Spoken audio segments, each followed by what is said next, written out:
За сайн байцгаана. Өдрийн мэнд хүргэе.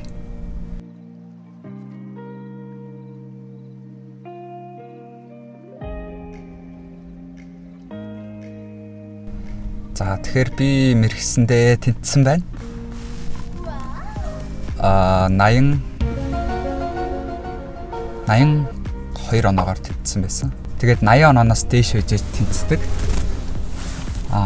Тэгэнгүүтээ ер нь мэргэсэнгийн шалгалт бол MES гэдэг одоо энд ингээ харуулсан юм аппликейшнаар бэлдэж болдог. Төлбөр нь 20,000-аар эрхээ нийлэгдэх юм байлээ.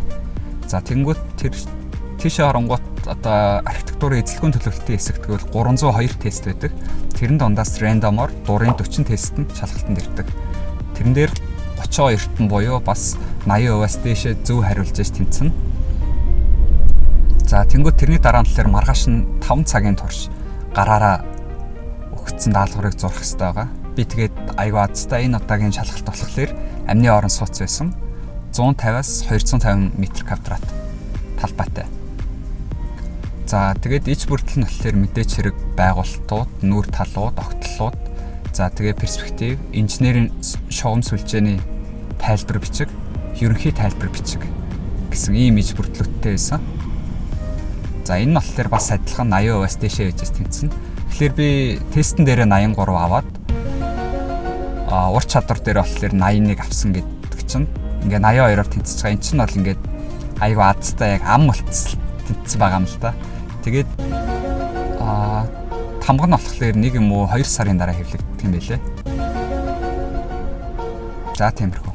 За тэгээ нэг зүйл хэлхээ мартчих. Өмнөх хэсгээр миний файл нь алдаа заагаад сүүлийн хэсэг нь дуугүй болцсон байсан. Тэрийг надаас зөндөө хүмүүс асуусан.